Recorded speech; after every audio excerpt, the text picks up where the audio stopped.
Good evening, Kumi Taguchi with ABC News. Once again, the people of France have been targeted by a shocking act of terrorism.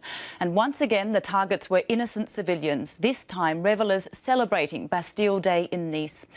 The death toll stands at 84, with 18 more in a critical condition and over 100 others injured. The French president has declared a state of emergency and extended that for another 3 months and has been holding crisis talks in Paris. The suspect is a 31-year-old French Tunisian, a petty criminal known to police. ABC reporter David Coady was on the promenade in Nice when the attack took place. We'll speak to him in just a moment. But first, this is his report about another violent attack on France. They were supposed to be celebrating. Instead, they ran in fear and panic.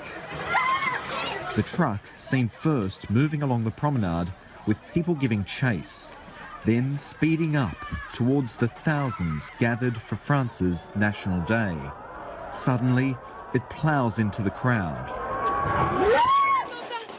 The fireworks in the sky competing with gunfire on the ground. Witnesses say the driver was shooting at anyone. The gun battle ending when police shot the driver dead. There were, I'll say, at least 15 shots through the windscreen. But not before scores of people were killed. A truck arrived and smashed into everyone. Police later found the truck was loaded with weapons and grenades. The attack happened over several kilometres of the French resort town. Around 10:30, the truck turned onto the beachfront Promenade des Anglais.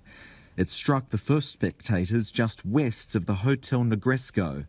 The truck travelled around 60 kilometres an hour, zigzagging across the road for 2 kilometres, and drove onto the footpath for more than a kilometre, mowing down those in its path. It came to a stop only when the driver was killed.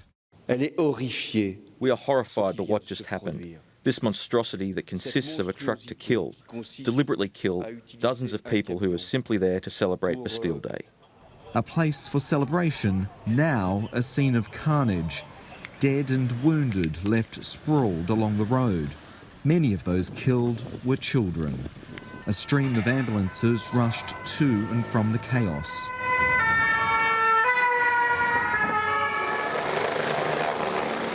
With so many victims, helicopters were sent to assist.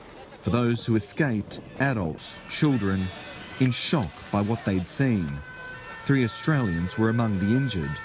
I understand that they were fleeing the scene and sustained minor injuries. French President François Hollande has extended the state of emergency imposed after last November's Paris attacks. It's clear we must do everything to grapple with this scourge of terrorism. Returning to the promenade this morning, there is an uneasy calm. This is a holiday resort on the edge of the French Riviera. People are usually spilling out of cafes onto the footpaths. Now, visitors and locals alike are united in shock, mostly, but also sadness at this tragedy. Yet another attack on France on Bastille Day. Nice is not a big city and it does not attract that much attention. So if this can be a target, anywhere can be a target. An investigation is already underway, and so is the grim task of identifying the dead. And David Coady joins us now from the promenade in Nice. David, as someone who was in the crowd when this all happened, what did you see? Well, I was just returning with thousands of people after watching the Bastille Day fireworks when I saw the truck, and I remember thinking that it was very odd to see it there because there were thousands of people around it and it was in an area that was meant to be shut down just for pedestrian traffic. And that's when the panic really started to kick in. People started screaming and running, and I joined them. I turned the corner trying to get as far away as possible from the promenade. People were tripping over, and with each bang we heard behind us, which I now know were gunshots, the panic in the crowd increased. People were trying to get inside, take shelter wherever they could. They were going in hotel lobbies, into restaurants, just trying to get away from the streets.